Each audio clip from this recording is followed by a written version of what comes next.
اللهم اجعل في قلبي نورا۔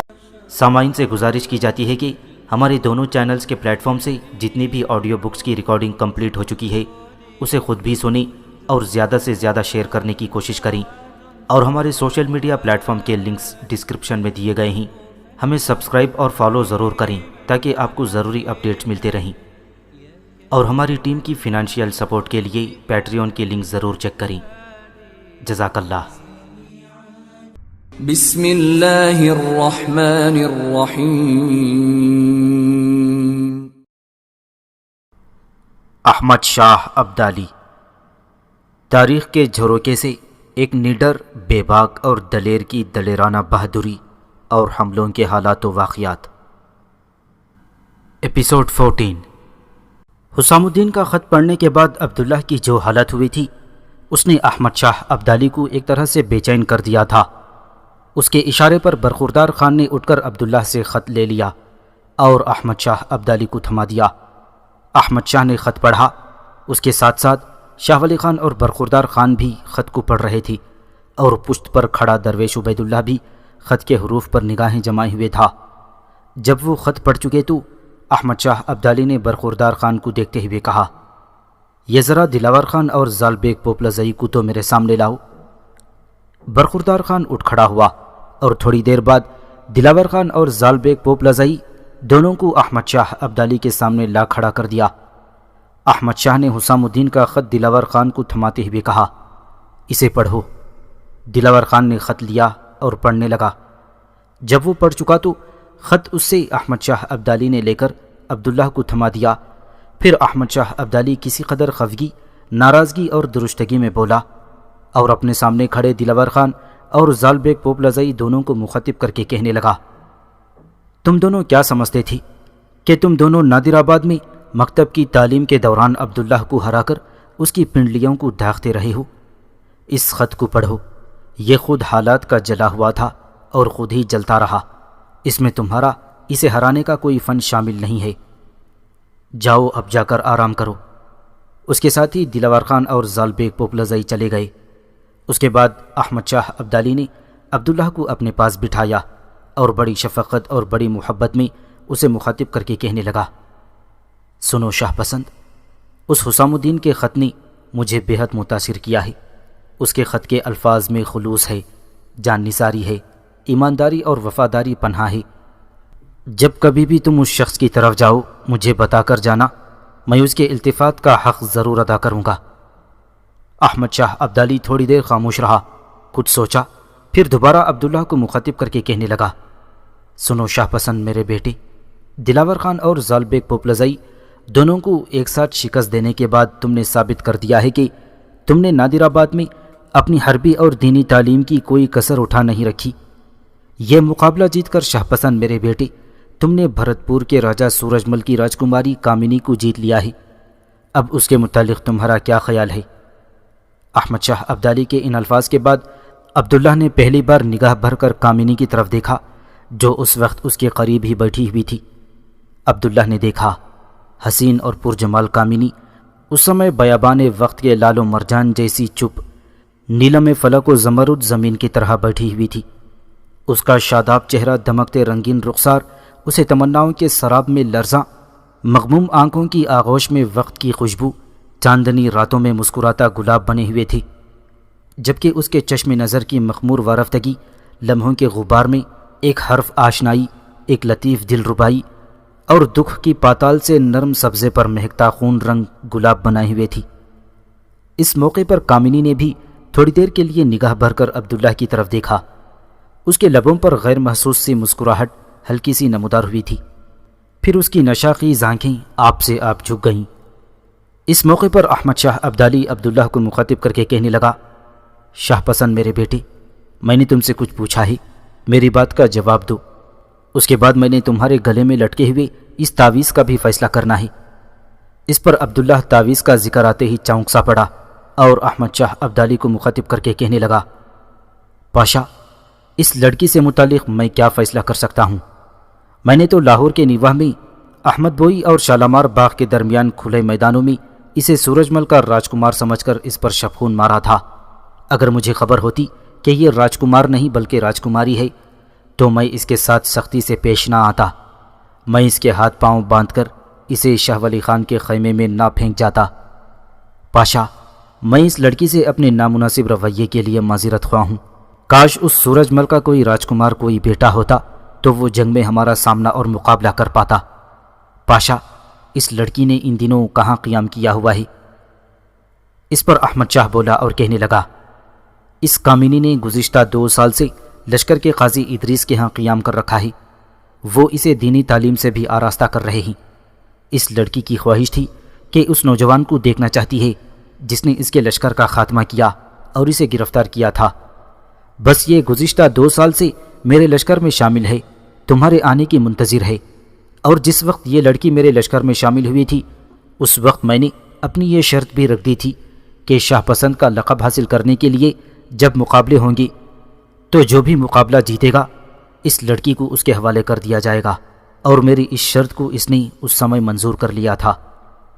سنو شاہ پسند خان میرے بیٹے، اب جب کہ تم مقابلہ جیت کر شاہ پسند کا لقب حاصل کر چکے ہو اور امیر لشکر بھی بن چکے ہو، اب کامنی نام کی یہ لڑکی تمہارے حوالے کی جاتی ہے۔ چاہے اس سے شادی کر کے اسے اپنی بیوی بنا کر اپنے ساتھ رکھ لو، چاہے لونڈی کی حیثیت سے اسے اپنے ہاں رکھو، بہرحال تم پوری طرح اس لڑکی کے سلسلے میں فیصلہ کرنے کے مجاز ہو۔ اس پر عبداللہ بولا اور اپنا فیصلہ دیتے ہوئے کہنے لگا، پاشا، اس لڑکی کو ابھی لشکر کے قاضی ادریس ہی کے ہاں رہنے دیجیے۔ آپ دیکھتے ہیں کہ یہ لڑکی نو عمر ہے، اسے ابھی تربیت کی ضرورت ہے۔ یہ قاضی ادریس کے ہاں بہترین تربیت حاصل کر سکتی ہے، پھر میں اس کی ابھی کچھ ضرورت بھی محسوس نہیں کرتا۔ عبداللہ کا یہ جواب سن کر کامنی نے فکر مندی میں چونک کر اس کی طرف دیکھا تھا۔ اس موقع پر شاید وہ کچھ کہنا چاہتی تھی کہ اس سے پہلے ہی احمد شاہ ابدالی بول پڑا تھا اور درویش عبید اللہ کو مخاطب کر کے کہنے لگا، درویش عبید اللہ، شاہ پسند کے گلے میں لٹکتا ہوا یہ لوہے کا تعویذ کھولو، اس کے اندر جو اس کے ماں باپ کے قاتلوں کے نام لکھے ہیں میں وہ جاننا چاہتا ہوں۔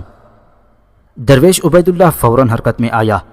عبداللہ کے گلے سے اس نے لوہے میں منڈا ہوا تعویذ اتارا، اپنے خنجر کی نوک سے اسے کھولا، اس کے اندر تہ کیا ہوا ایک کاغذ اس نے نکالا، پھر وہ کاغذ اس نے احمد شاہ ابدالی کو تھما دیا۔ احمد شاہ ابدالی نے بڑی بے چینی بڑی بےتابی سے وہ کاغذ لیا، پھر وہ بلند آواز میں پڑھنے لگا، میرے پوتے، عبداللہ کے ماں باپ کے قاتل ہندوستان کے مغل حکومت کی طرف سے کابل کا گورنر ناصر خان اور ایران کے حکمران نادر شاہ کی طرف سے ہرات کا گورنر امیر خان ہیں۔ عبداللہ جب بالغ اور جوان ہو تو اس پر فرض بنتا ہے کہ اپنے ماں باپ کے قاتلوں سے انتقام لے۔ یہ تحریر سننے کے بعد غصے اور غضبناکی میں عبداللہ کا چہرہ بھٹی کی طرح سرخ ہو گیا تھا۔ بڑی تیزی سے وہ اپنا ہاتھ اپنی تلوار کے دستے پر لے گیا اور کھولتے ہوئے لہجے میں کہنے لگا، میں ان دونوں قاتلوں کو معاف نہیں کروں گا، چاہیے زمین کے پاتال ہی میں کیوں نہ اتر جائیں۔ میں نگر نگر سرگرداں بنجاری، گلیوں گلیوں اڑتے پتوں، انگنت آسمانوں پر داغے ہوئے چاند، مٹی کی ہتھیلی پر کراہتے سمندر، آنکھیں مانگتی تاریکی کی موافق ان کا تعاقب کروں گا، اور قسم مجھے اس مولائے جمال کی کہ میزان جس کا جلال ہے، جس نے آدمی کی خاک میں پیغمبری جاری کی اور جس نے انسانی تمدن کی اساس لوح و قلم پر رکھی ہے، میں وقت کی سلاخوں میں چتا کی دھویں، موت کے کنویں، دکھ کی چادر، شام کے لباس کے لامحدود کرب اور بے انت اذیتوں کی طرح ان دونوں پر چھا جاؤں گا، ان کے لہو میں زنگ کی دھار اتاروں گا، ان کے فیصلوں کو فاصلوں سے ناپوں گا، زہریلے دھاگوں سے ان کا کفن بنوں گا اور قبروں کے چراغوں سے ہاتھ تاپوں گا۔ ان قریب میں ان لوگوں کے خلاف حرکت میں آ جاؤں گا اور انہیں بتاؤں گا کہ بیرم خان کا بیٹا اپنے ماں باپ کے قتل کا انتقام رائے گا نہیں جانے دے گا۔ جس طرح انہوں نے میرے ماں باپ کو بے بسی اور لاچارگی کی حالت میں مارا تھا، اسی طرح میں ان کی جانوں سے ان کی روحوں کو جدا کر دوں گا۔ اس موقع پر احمد شاہ ابدالی نے اپنے قریب ہی بیٹھے اپنے بیٹے تیمور کے کان میں کچھ سرگوشی کی، جس کے جواب میں تیمور اٹھ کر اپنے باپ کے خیمے کی طرف بڑھا۔ تھوڑی دیر بعد وہ لوٹا، اس کے ہاتھ میں ایک خاصی بڑی چرمی خرجین تھی۔ وہ خرجین تیمور سے احمد شاہ ابدالی نے لے لی، پھر وہ خرجین عبداللہ کی گود میں رکھتے ہوئے احمد شاہ ابدالی کہنے لگا، شاہ پسند میرے بیٹی، میں نے تمہارے لیے اپنی پسند کے کچھ عمدہ لباس بنائے ہوئے ہیں، اب تم یہ ٹاٹکا لباس پہننا ترک کر دو اور اچھا اور باوقار لباس پہنو، اس لیے کہ اب تم صرف شاہ پسند نہیں بلکہ امیر لشکر بھی ہو۔ میرے بیٹے، نادر آباد کے مکتب کے ناظم حسام الدین نے تم پر بڑی محنت اور شفقت کی ہے۔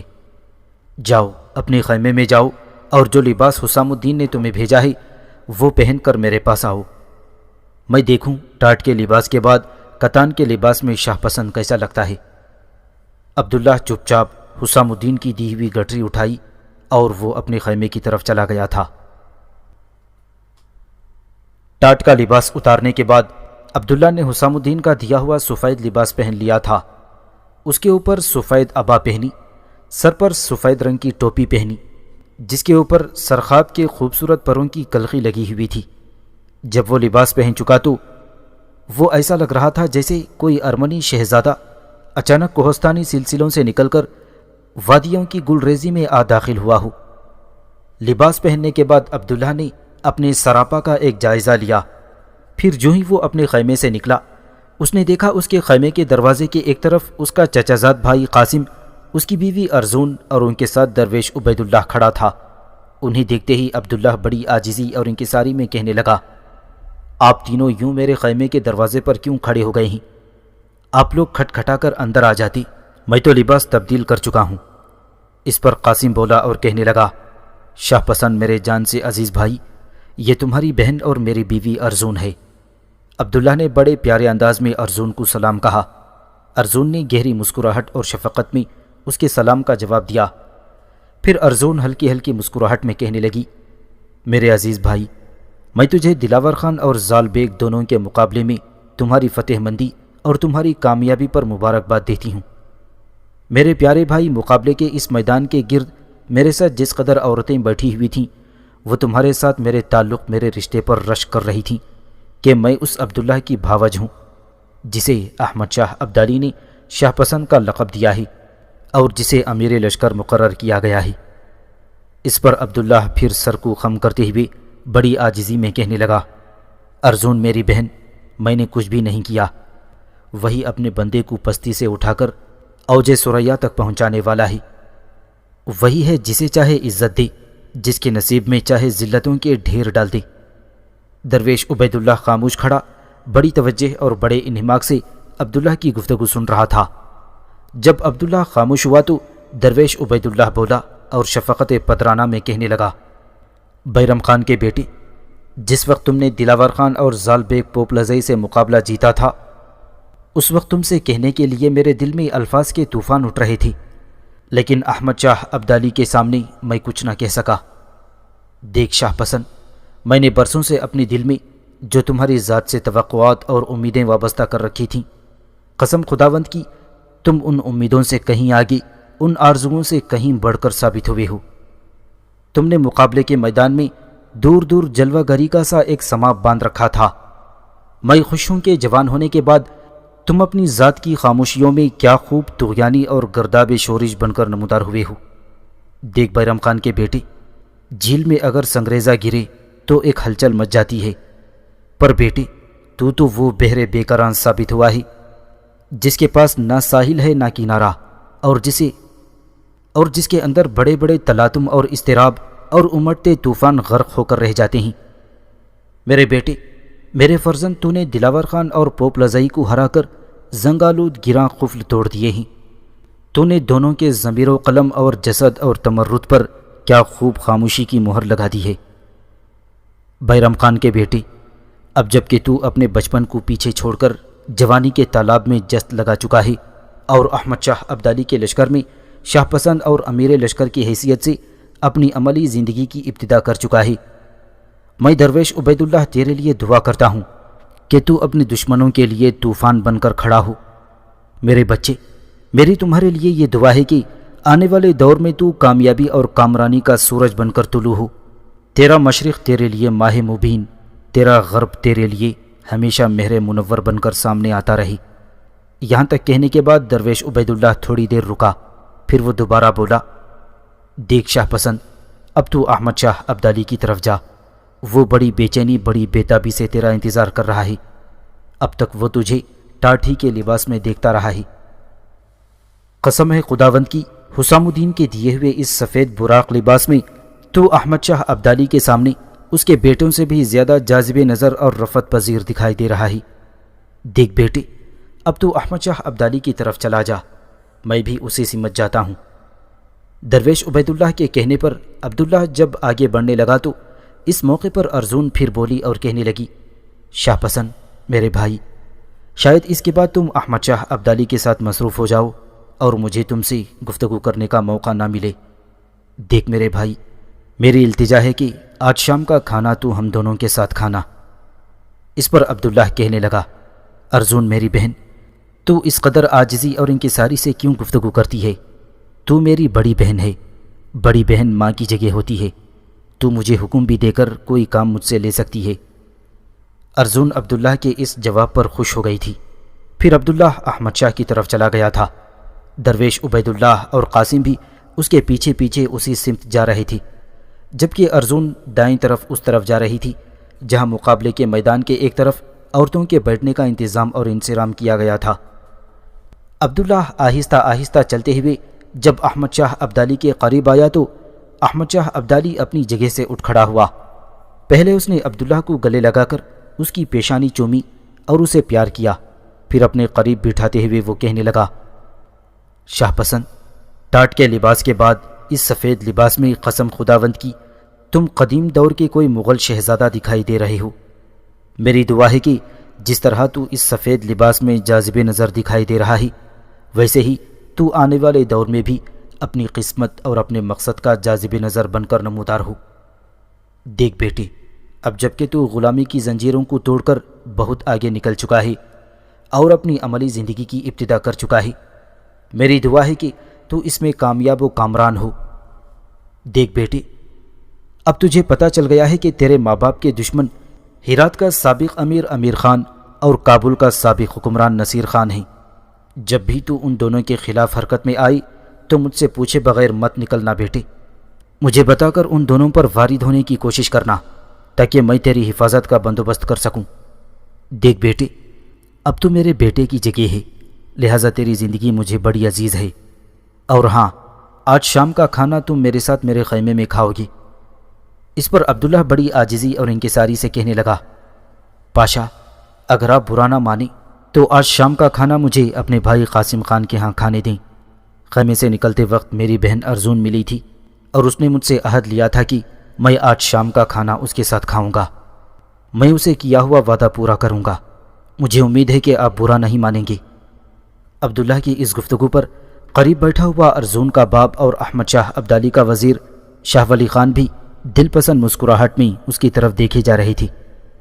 احمد شاہ ابدالی کہنے لگا، کوئی بات نہیں بیٹی، تم پرسوں میرے ساتھ کھانا کھاؤ، آج تم شام کا کھانا قاسم خان اور ارزون کے ساتھ کھاؤ۔ اس کے ساتھ ہی احمد شاہ ابدالی نے لوگوں کو اپنے اپنے خیموں کی طرف جانے کا حکم دے دیا تھا، جس کو سنتے ہی وہ لوگ مقابلے کے اس میدان سے نکل کر اپنے اپنے خیموں کو جا رہے تھے۔ رات بڑی تیزی سے بھیگتی اور گہری ہوتی چلی جا رہی تھی۔ ایمان آباد کے نواح میں سردی میں ڈوبی تاریکیاں چاروں طرف پھیلنے بکھرنے لگی تھیں۔ پڑاؤ کے اندر پہرا دینے والے سپاہیوں نے اپنے آپ کو گرم رکھنے کے لیے لشکرگاہ کے چاروں طرف جگہ جگہ آگ کے الاؤ روشن کر دیے تھے۔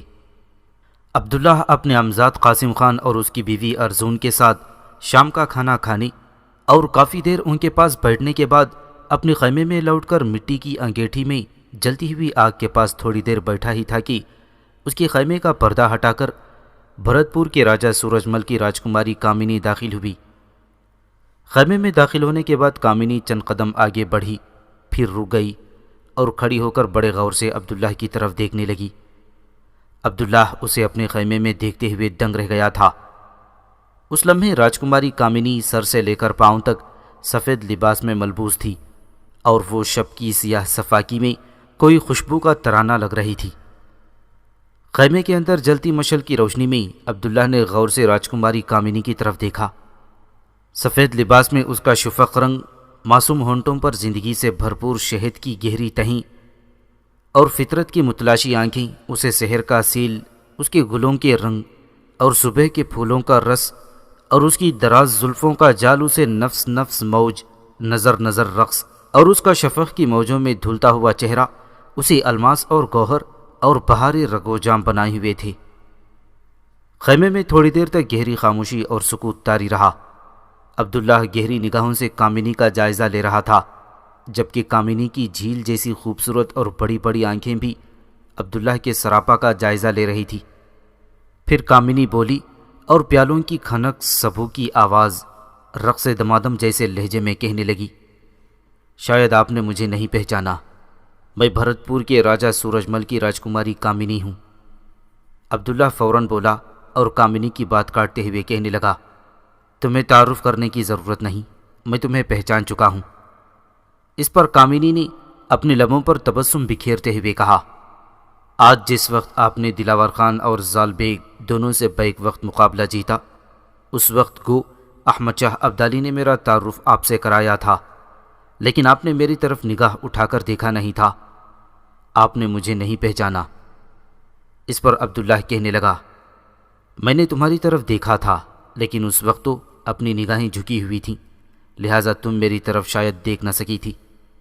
کہو، رات میں اس وقت تم میرے خیمے میں کیوں آئی ہو؟ کیا مجھ سے کوئی کام ہے؟ اس پر کامنی کھنکتے ہوئے لہجے میں کہنے لگی، آپ فکر مند نہ ہوں، آپ جانتے ہیں میرا قیام لشکر کے قاضی ادریس کے گھر میں ہے، اور میں انہیں بتا کر آئی ہوں کہ میں شاہ پسند کی طرف جا رہی ہوں۔ آپ جانتے ہیں احمد شاہ ابدالی مجھے آپ کے حوالے کر چکا ہے، اور وقت کے فیصلے نے مجھے آپ کے سپرد کر دیا ہے۔ اب یہ فیصلہ آپ پر ہے کہ آپ مجھے اپنا ساتھی بنا کر رکھیں یا لونڈی بنا کر اپنے اس خیمے میں جگہ دیں۔ اس پر عبداللہ فوراً بولا اور کہنے لگا، دیکھ کامنی، میں نہ تو تمہیں اپنا زندگی کا ساتھی بناتا ہوں اور نہ تمہیں لونڈی بنا کر رکھنے کا خواہش مند ہوں۔ اگر احمد شاہ ابدالی اور وقت کے فیصلے نے تمہیں میرے حوالے کر دیا ہے تو پھر میرا بھی فیصلہ سنو، تم آج سے آزاد ہو اور جب اور جس وقت چاہو بھرت پور اپنے باپ کے پاس جا سکتی ہو۔ اس پر کامنی انتہائی تعجب اور حیرت کا اظہار کرتے ہوئے بولی، اگر میں نے واپس ہی اپنے شہر بھرت پور جانا ہوتا تو یہاں رہ کر میں لگاتار 2 سال تک آپ کا انتظار کیوں کرتی؟ اس دوران آپ جانتے ہیں کہ میرا قیام لشکر کے قاضی ادریس کے یہاں رہا ہے، اور وہ مسلسل مجھے اپنے دین کی تبلیغ کرتے رہے ہیں۔ اس کے نتیجے میں آپ پر یہ بھی انکشاف کروں کہ میں ہندو دھرم ترک کر کے مسلمان ہو چکی ہوں۔ اگر میں نے واپس ہی جانا ہوتا تو میں 2 سال کیوں آپ کا انتظار کرتی؟ دیکھیے، میں نے 2 وجوہات کی بنا پر یہاں لشکر میں 2 برس آپ کا انتظار کیا۔ پہلی وجہ یہ ہے کہ آپ پہلے نوجوان ہیں جس نے میرے بدن کو چھوا تھا۔ مجھے فخر ہے کہ آج تک میرے شریر کو کسی نے ہاتھ نہیں لگایا۔ کسی مرد کا پہلا لمس مجھے آپ کی طرف سے نصیب ہوا۔ اور یہاں رکنے کی دوسری وجہ یہ ہے کہ بھرت پور میں تیغ زنی میں نے بڑے بڑے سرماؤں کو اپنے سامنے زیر کر دیا تھا، حالانکہ میں ان مقابلوں کے دوران ابھی نابالغ تھی۔ مجھے تیغ زنی کے فن میں بھی مات کرنے میں آپ پہلے نوجوان ہیں، لہٰذا آپ نے 2 طرح سے مجھے متاثر کیا ہے۔ اسی بنا پر لشکر میں 2 سال کا عرصہ صبر کرتے ہوئے اور بڑی بے چینی سے میں نے گزارا ہے۔ اب ان 2 سالوں کے انتظار میں کیسے اور کیوں کر چپ چاپ آزادی حاصل کر کے بھرت پور روانہ ہو جاؤں؟ دیکھیے، میں کھلے الفاظ میں یوں کہہ سکتی ہوں کہ آپ میری زندگی میں سنگ میل ہیں، یا یوں کہیے کہ میری منزل کا نشان آخر ہیں۔ میں کیسے اور کیوں کر اب آپ کو چھوڑ کر بھرت پور روانہ ہو سکتی ہوں؟ یہاں تک کہنے کے بعد کامنی جب خاموش ہوئی تو عبداللہ بڑی دیر تک اسے دیکھتا رہا۔ پھر وہ کہنے لگا، کامنی، تمہاری ان باتوں کا ابھی مجھ پر کوئی اثر نہیں ہوا۔ میرے ذمے اس قدر کام ہیں کہ میرے پاس ابھی تمہارے متعلق سوچنے کے لیے وقت نہیں ہے۔ تم دیکھتی ہو کہ میں نے صرف ابھی گلے کا توق توڑ کر اتارا ہے۔ میری دونوں ٹانگوں کی طرف دیکھو، ان میں بھی ابھی تک غلامی کے کڑے پڑے ہوئے ہیں۔ اپنے ماں باپ کے دونوں قاتلوں کو قتل کرنے کے بعد پہلے مجھے پیروں کے ان کڑوں سے رہائی حاصل کرنی ہوگی، اس کے بعد مجھے ایک آزاد انسان کی حیثیت سے اپنی زندگی کے آنے والے دور سے متعلق فیصلہ کرنا ہوگا۔ اس پر کامنی فوراً بولی اور کہنے لگی، اگر آپ کو کوئی اعتراض نہ ہو تو آپ کے اس آنے والے دور تک تو میں یہیں رہ کر انتظار کر سکتی ہوں۔ اس پر عبداللہ فوراً بولا اور کہنے لگا، ہاں، ایسا کرنے کی بہرحال تمہیں اجازت ہے، تم جا سکتی ہو۔ اس کے ساتھ ہی کامنی نے ایک الوداعی نگاہ عبداللہ پر ڈالی، پھر وہ اس کے خیمے سے نکل گئی تھی۔ عبداللہ اپنے بستر پر لیٹ کر نیند سے بغلگیر ہونے کی کوشش کر رہا تھا۔ ایمن آباد میں چند روز قیام کرنے کے بعد احمد شاہ ابدالی نے اپنے لشکر کے ساتھ لاہور کی طرف کوچ کیا تھا۔ اپنی سپہ سالار جہان خان کو مقدمۃ الجیش کے طور پر اسے آگے روانہ کر دیا۔ لاہور تک کسی نے بھی احمد شاہ ابدالی سے کوئی مزاحمت نہ کی۔ پنجاب کی علمداری چونکہ ان دنوں جلندھر کے فوجدار آدینہ بیگ کے حوالے تھی، اور جو ہی آدینہ بیگ کو یہ خبر ہوئی کہ احمد شاہ ابدالی اپنے لشکر کے ساتھ برق رفتاری کے ساتھ لاہور کا رخ کر رہا ہے، تو آدینہ بیگ اپنے جانثار دوستوں کے ساتھ لاہور سے نکل کر جلندھر کی طرف بھاگ گیا تھا۔ بغیر کسی مزاحمت اور لڑائی کے احمد شاہ ابدالی لاہور پر قابض ہو گیا۔ لشکر کو اس نے لاہور کے نیواح میں پڑاؤ کرنے کا حکم دے دیا۔ احمد شاہ ابدالی ابھی لاہور سے دور ہی تھا کہ آدینہ بیگ اپنے دوستوں کے ساتھ جلندھر کی طرف بھاگ گیا تھا۔ اس کی غیر موجودگی میں جموں کا راجہ رنجیت دیو ایک جرار لشکر کے ساتھ لاہور پر وارد ہوا۔ لاہور اور اس کے گرد و نواح میں اس نے لوٹ مار اور تباہی کا بازار گرم کر دیا تھا، اور پھر جموں کی طرف لوٹ گیا، اس لیے کہ اسے بھی یہ خبر ہو گئی تھی کہ احمد شاہ ابدالی بڑی تیزی سے لاہور کا رخ کر رہا ہے۔ احمد شاہ ابدالی جب لاہور میں داخل ہوا تو شہر کے سرکردہ لوگوں نے احمد شاہ ابدالی سے جموں کے راجہ رنجیت دیو کی شکایت کی کہ اس نے لاہور اور اس کے گرد و نواح میں بہت سے علاقوں کو تباہ و برباد کر دیا تھا۔ یہ سن کر احمد شاہ ابدالی بڑا برہم ہوا، لہٰذا اس نے دو اقدام کیے تھے۔ لشکر کا ایک حصہ اس نے اپنے سپہ سالار جہان خان کے حوالے کر دیا اور اسے جلندھر کی طرف بڑھنے کا حکم دیا، جہاں آدینہ بیگ اپنے لشکر کے ساتھ گھات میں بیٹھا ہوا تھا۔ اس کے علاوہ احمد شاہ ابدالی نے 10,000 سپاہ کا ایک لشکر عبداللہ کی کمانداری میں دیا، اور عبداللہ کو حکم دیا کہ وہ جموں کے راجہ رنجیت دیو کی سرکوبی کے لیے جائے، جو جموں کے نواح میں مزاحمت کے لیے تیار بیٹھا تھا۔ عبداللہ اپنے لشکر کے ساتھ بڑی تیزی سے سفر کرتے ہوئے جموں کے راجہ رنجیت دیو کے لشکر کے سامنے آیا تو اس نے دیکھا رنجیت دیو کی کمانداری میں اس وقت لگ بھگ 30,000 کا لشکر تھا۔ دوسری طرف جموں کے راجہ رنجیت دیو کو جب یہ خبر ہوئی کہ احمد شاہ ابدالی نے اس کے مقابلے میں ایک ناتجربے کار جرنیل کو جو ابھی کم عمر ہے روانہ کر دیا ہے، اور یہ کہ اس کی کمانداری میں صرف 10,000 کا ایک لشکر ہے، تو وہ بڑا خوش ہوا، اس لیے کہ اس کے اپنے لشکر کی تعداد 30,000 کے لگ بھگ تھی، اور اسے یقین تھا کہ لمحوں کے اندر وہ عبداللہ کے لشکر کو شکست دے کر پورے لشکر کو کاٹ کر رکھ دے گا۔ لہٰذا جو ہی عبداللہ اپنے لشکر کے ساتھ رنجیت دیو کے لشکر کے سامنے آیا تو رنجیت دیو نے اپنے لشکر کو عبداللہ کے لشکر پر حملہ آور ہونے کا حکم دے دیا۔ رنجیت دیو خود عقب میں ہی تھا، جبکہ جنگ میں حصہ لینے والے لشکر کی کمانداری اس نے اپنے ایک نائب کے حوالے کر دی تھی۔ لشکر کی تعداد کم ہونے کے باوجود عبداللہ سکھوں پر وحشی ہواؤں، رگوں کو چوس لینے والے دکھ کی افریت، چھاؤں کو ترستے دشت اور خون کے بہتے جھرنے کی طرح حملہ آور ہوا تھا۔ سکھ بھی جواب میں میدان جنگ میں سینہ تان کر کھڑے ہو گئی تھی۔ تعداد زیادہ ہونے کی وجہ سے ان کے حوصلے بلند تھے، لہٰذا وہ بھی جواب میں سلگتے دھاروں کے پانی، کرب و آفرینش میں دیو مالا کے طلسم اور فضائے دہر کی بیگانگی کی طرح عبداللہ کے لشکر پر حملہ آور ہوئے تھے۔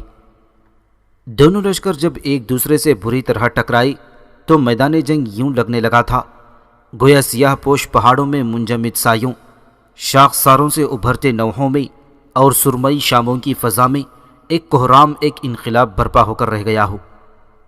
کافی دیر تک دونوں لشکر ایک دوسرے کے سامنے جم کر لڑتے رہے۔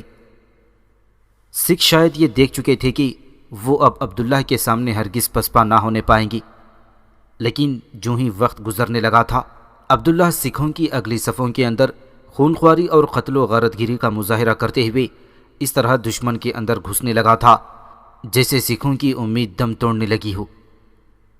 تھوڑی دیر کی مزید جنگ کے بعد عبداللہ نے سکھوں کی اگلی صفوں کو مکمل طور پر کھنگال کر رکھ دیا تھا۔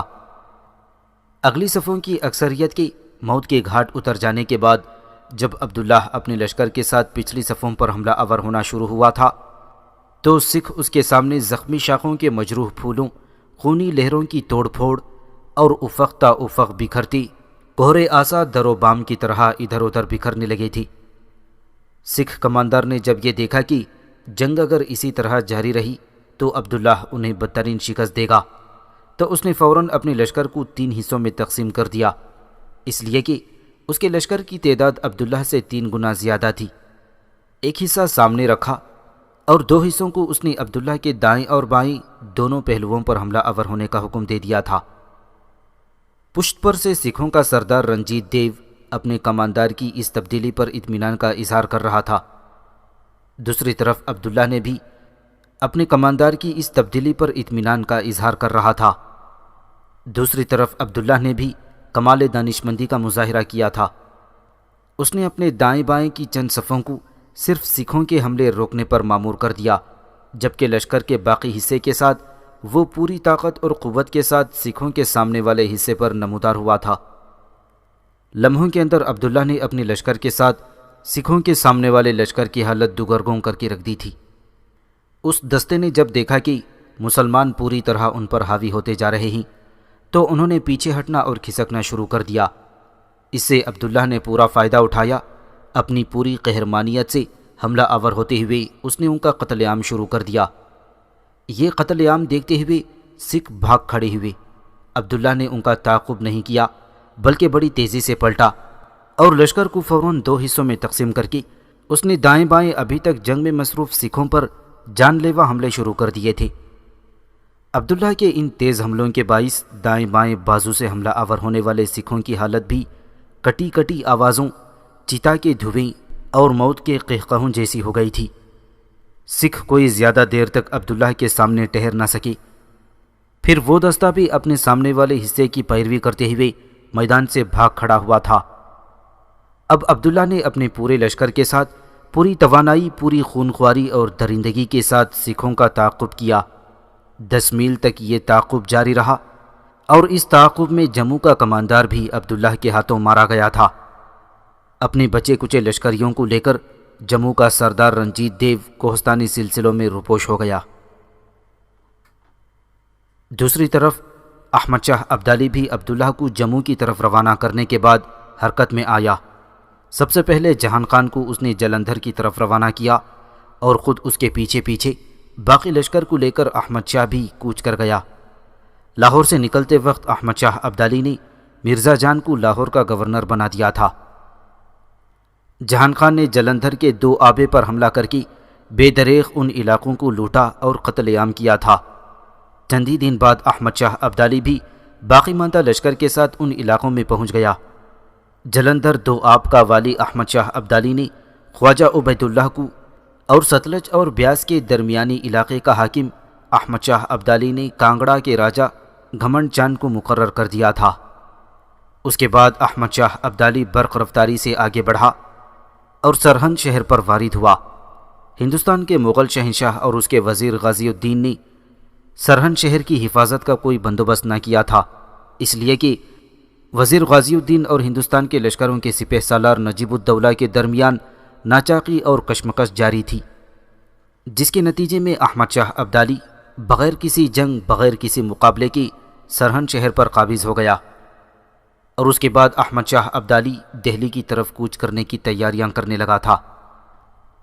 دہلی جب یہ خبریں پہنچیں کہ احمد شاہ عنقریب دہلی پر حملہ آور ہونے والا ہے تو شہر میں ایک ہلچل مچ گئی تھی، اس لیے کہ دہلی کے رہنے والوں نے اس سے چند سال پہلے ہی ایران کے شہنشاہ نادر شاہ کے ہاتھوں شہر کی بدترین اور رسوائی آمیز حالات کو دیکھا تھا۔ شہر میں ہلچل مچ گئی تھی کہ لوگ پناہ کی خاطر ادھر ادھر بھاگنے لگے تھے۔ مغل سلطنت کے وزیر غازی الدین کے ہاتھ پاؤں پھول گئے تھے، اس لیے کہ ہندوستان کی افواج کا سپہ سالار نجیب الدولہ اس کا ساتھ دے رہا تھا۔ اس سے متعلق یہ بھی افواہیں اڑنے لگی تھیں کہ نجیب الدولہ اندر ہی اندر احمد شاہ ابدالی کے ساتھ ساز باز کر چکا ہے اور وہ کسی بھی صورت احمد شاہ ابدالی کو جنگ کر کے روکنا نہیں چاہتا۔ ان مایوس کن حالات میں مغل سلطنت کے وزیر غازی الدین نے 2 اقدام کیے تھے۔ پہلا یہ کہ اس نے تیز رفتار قاصد مرہٹوں کے پیشوا بالاجی راؤ سے مدد حاصل کرنے کے لیے پونا کی طرف روانہ کر دیا تھا۔ مرہٹوں کا پیشوا بالاجی راؤ غازی الدین کی مدد کرنے پر تیار ہو گیا۔ اس نے اپنے بہترین جرنیل مافی کشور کو ایک جرار لشکر دے کر احمد شاہ ابدالی کے خلاف غازی الدین کی مدد کے لیے روانہ کر دیا تھا۔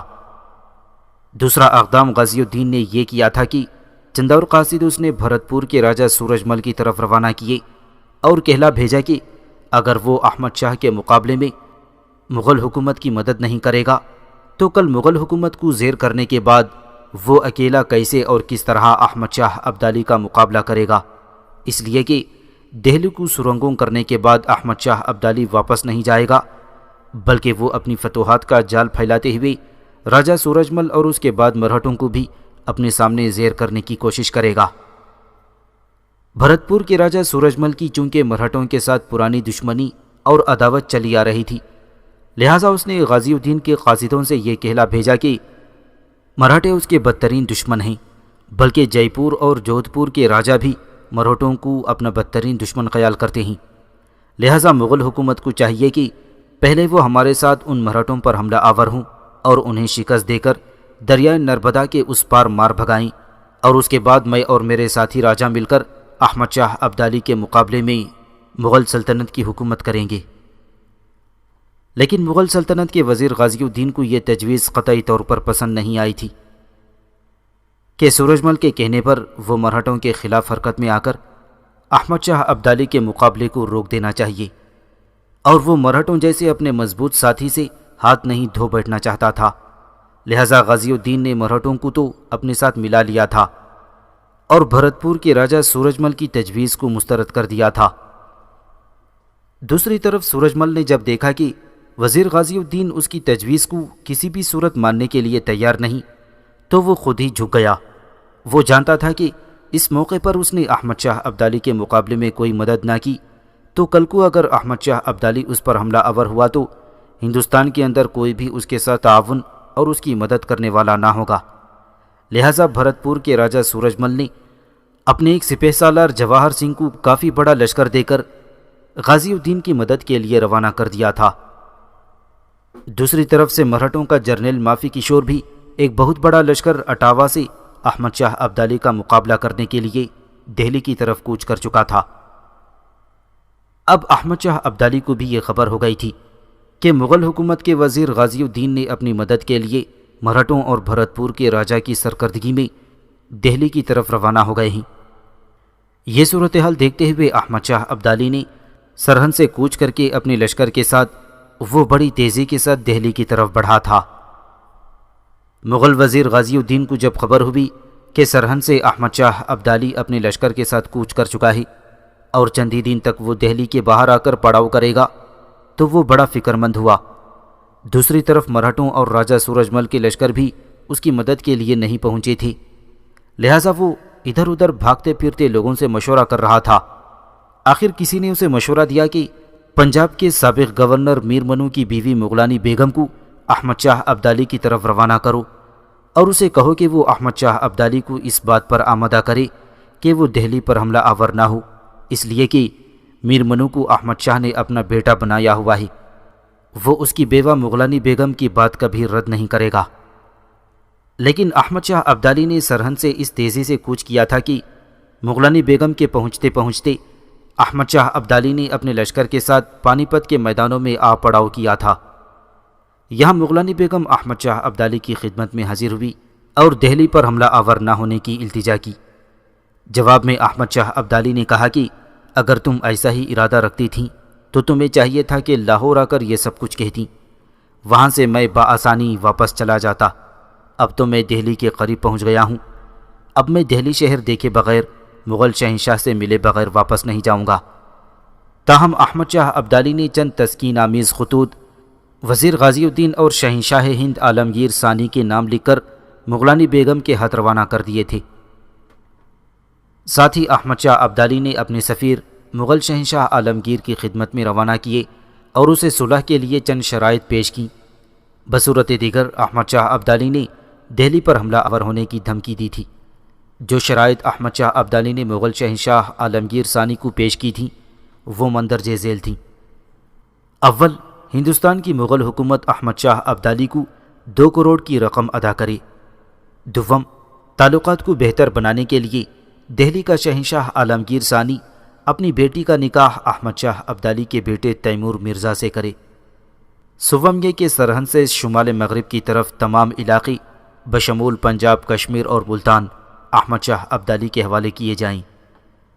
ان شرائط کے وصول ہونے کے بعد دہلی کے شہنشاہ عالمگیر ثانی اور وزیر غازی الدین کی حالت بڑی قابل رحم تھی۔